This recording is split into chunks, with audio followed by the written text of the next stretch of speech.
What is going on, Cyber Fam? Welcome to 2022. Happy New Year to all of you guys. I hope you had an awesome 2021. I know mine was a little bit up and down, but all in all, a fantastic year. So super excited for 2022. Now, I got a bunch of collaborations and stuff planned. I think you guys will hear about that as it comes along. But today's episode is going to be kind of interesting. Over, I think on New Year's Eve, Dave Lee on Investing, who's like a huge Tesla bull, Tesla community guy, had a discussion with Ross Gerber from Gerber Kawasaki.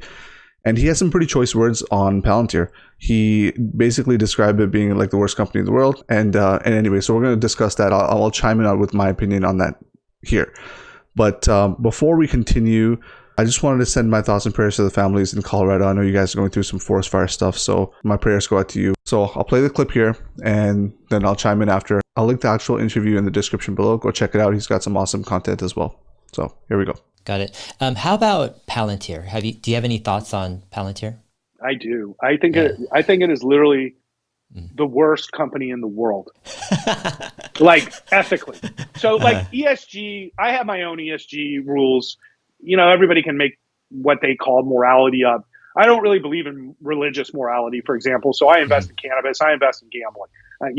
I don't listen to people telling me what's moral or not. Okay. But I have certain moralities like tracking everything Americans do and selling that to the highest bidder, even if they're enemies of America. Now, Palantir and the president of Palantir is basically the for-profit CIA. That's what Palantir is. So over the last 10 years, and it was kind of founded through the Mercer family and the whole misinformation campaigns that brought Trump into power. So Palantir's roots are in tracking all of our digital histories, making profiles. So they have a profile on every American. So they have your profile and everything you do, and they track everything you do digitally, and they do it through nefarious means.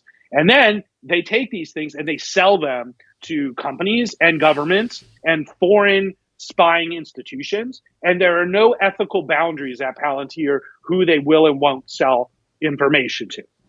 So to me, they make Facebook, which I hate, look like Boy Scouts, like the insiders at Carp has sold over $1 billion of stock. They're cashing out on it, on the public. That's what's happening. Yeah. And so like, why would you want to be a shareholder of a bunch of shady CIA dudes who are cashing out on you, who don't give a fuck about you at all, Yeah. So it's incendiary, to say the least, for sure. To be honest though, guys, like just listening to the stuff that he's talking about, I got to be straight up with you.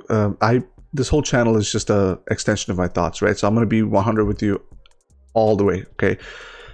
There are some things that he said that I'm questioning. There are some things that he said that I think is just straight up FUD. For me, straight up, it's like a 70-30. I'd say like 70%, he's just, something is pissing him off about this company. Something with him doesn't sit right. The other 30%, I think he brought up a good point with the executive compensation package and how the executives all like sort of cashing out and leaving us retail holding the bag, right? The truth is, I think these are all like Class F shares and something else like that. Tom Nash did a good video on this. But if you actually look at the structure, it's not too bad. This is sort of warranted at the moment. It is aggressive, but it's warranted at the moment. And the thing is, it's all predicated on future growth. So this stuff has to provide the company has to provide some amount of growth, right? Only time will tell there. Personally, I'm really bullish on the actual tech itself, and that's why I'm here. So that's to address that. Now, I did a video on the SBC, stock-based compensation, recently, but that's more from an employee perspective. The executive stuff, I still got to learn more about. Chris Patel, actually, on Twitter and on YouTube, shout out to you, man, provided some good context on that. So I'm going to start looking into that a little bit more as well. I suggest you guys do as well. But that part, I get, right? I get the argument there. I get that there's some reservations there for people. I understand it's a little bit odd. The other stuff, though, I gotta ask, like, what is happening with this viewpoint? I think maybe he's referring to the thing where they're working with ICE, right? But they did disclose that this is not the same department as ICE that's like shackling kids or whatever, right? Or whatever the FUD for that was, or whatever the news was.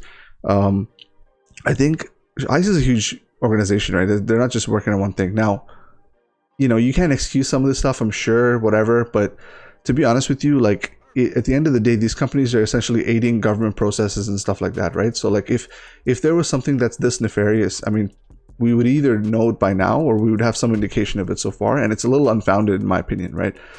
On top of that, it seems like Ross Gerber is a respected investor. I actually respect him very much for a lot of his opinions. He has some really good takes, some hot takes, but some I agree with, some I don't. Just is what it is. But the thing is, where is he getting this information from? That's what gets me, right? That's what gets me. Like for me, he's much more privileged than either you or I. So as retail, so where is he getting this stuff from? Like I want to know. Like if you guys know, or if you guys have some information as to where some of these arguments or points are coming from, please send them my way on Twitter or wherever you find me. The truth is, like, I would love to have this objective view. Like, I want people to actually tell me, like, I love this company. I think the product is fantastic, right? I really love the product. From a tech angle, it's fantastic.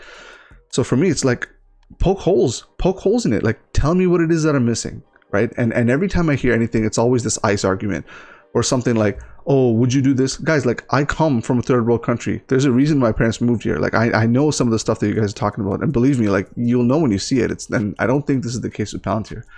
But, I mean, you guys let me know. I mean, I really want to be proven wrong here. Like, it's almost like I'm waiting here with my money and I'm like, all right. Or it's like that guy, what's his name? Something Crowder, where he sits at the table and is like imagine me sitting at the table and it's like, Palantir is a good company, prove me wrong. Right? So it's like, I mean, give me something, man. This is very, for me, there was no data backed with the stuff he's talking about. It was really just, it feels like he heard something from somebody, maybe an insider, I don't know, but somewhere that's privileged, and he's just like rolling with it. But from what I understand, there's a lot of people that are just like upset with everything that Palantir does because of this whole ICE thing. I don't know. What do you guys think? I can't find any good points here outside of the executive comp package and all that stuff. So I'm struggling with this one. So I still think it's mainly FUD, but I love Ross Gerber. He's a really straight up guy.